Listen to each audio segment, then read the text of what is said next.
La solution de l'arrêt Baldus est-elle pérenne? La question mérite d'être posée à l'aune de la réforme du droit des contrats.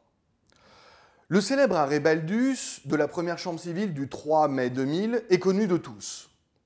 On rappellera simplement que dans cet arrêt, la Cour de cassation affirme que l'acheteur d'un bien n'est jamais tenu d'informer le vendeur sur la valeur réelle de ce bien.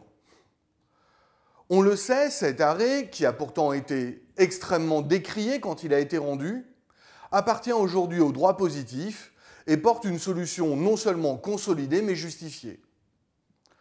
Cet arrêt avait été critiqué parce qu'il marquait un frein à l'évolution expansive de l'obligation de bonne foi et de l'obligation de loyauté. Nombre d'auteurs qui prônaient cette expansion, cette extension, voyaient dans cet arrêt une infirmation de l'obligation de loyauté. Mais en réalité, cette lecture particulière de la réticence dolosive et l'idée qu'il n'y a pas de nullité lorsque l'acheteur manque d'informer le vendeur sur la valeur réelle de la chose, se justifie à bien des égards. Se justifie d'abord au travers du concept même d'économie libérale de marché, de l'idée que l'on peut faire des bonnes affaires et des mauvaises affaires, de l'idée aussi que le vendeur ne doit pas être traité par le droit comme un incapable. Il ne doit pas être protégé en toutes circonstances.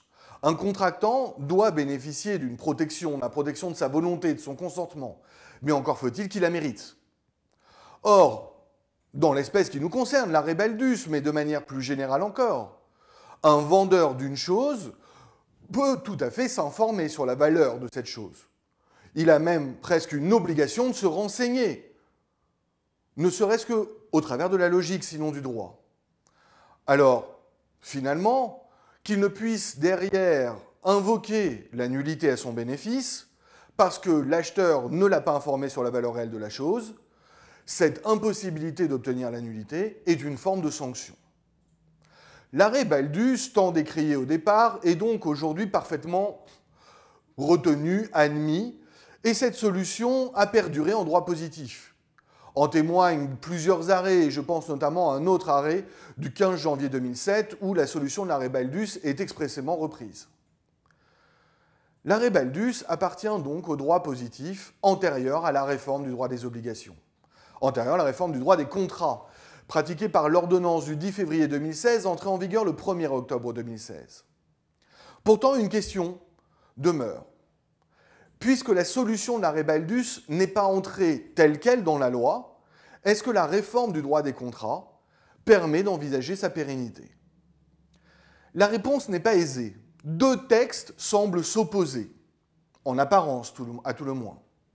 Rappelons que l'article 1112-1 a consacré l'obligation générale d'information en droit des contrats. Obligation générale d'information précontractuelle, au terme de laquelle toute partie doit informer l'autre partie d'une information en sa possession et qui pourrait être déterminante du consentement de l'autre. Cependant, l'alinéa 2 de ce texte prévoit immédiatement que l'obligation d'information ne peut pas porter sur l'estimation de la valeur de la chose. À la lecture de ce seul texte, l'alinéa 2, notamment de l'article 1112-1, on pourrait relever la pérennité de la solution Baldus. On pourrait dire que c'est exactement la solution portée par la Cour de cassation dans l'arrêt de la première chambre civile du 3 mai 2000. Pourtant, une hésitation est permise à l'aune du nouvel article 1139 du Code civil, qui concerne le dol et au terme duquel l'erreur qui résulte d'un dol est toujours excusable. Elle est une cause de nullité, alors même qu'elle porterait sur la valeur de la prestation, ou encore sur un simple motif du contrat. D'un côté, le législateur nous dit que l'obligation d'information précontractuelle ne porte pas sur la valeur de la chose. De l'autre, l'article 1139 dispose que l'on peut constater qu'un dol peut être consécutif à une erreur sur la valeur de la chose. Il y a un hiatus entre ces deux textes qui font que nombre d'auteurs hésitent sur le point de savoir si l'arrêt Baldus est pérenne. Si vous le permettez, je vous donnerai mon avis. Il n'y a pas une incongruité définitive entre les deux textes. L'article 1139 traite du dol en général et ne traite pas du cas particulier de la réticence dolosive. Et dire que l'erreur sur la valeur comme l'erreur sur les motifs sont des causes de nullité sur le fondement du dol, il n'y a rien de nouveau. Le champ du dol, on le sait, est toujours plus étendu que celui de l'erreur qui ne peut porter que sur les qualités substantielles. Finalement, l'article 1139 n'est pas nouveau. Il rappelle une jurisprudence elle-même constante de la Cour de cassation et constante depuis 1804. Et cette jurisprudence n'a pas empêché pourtant l'arrêt Baldus.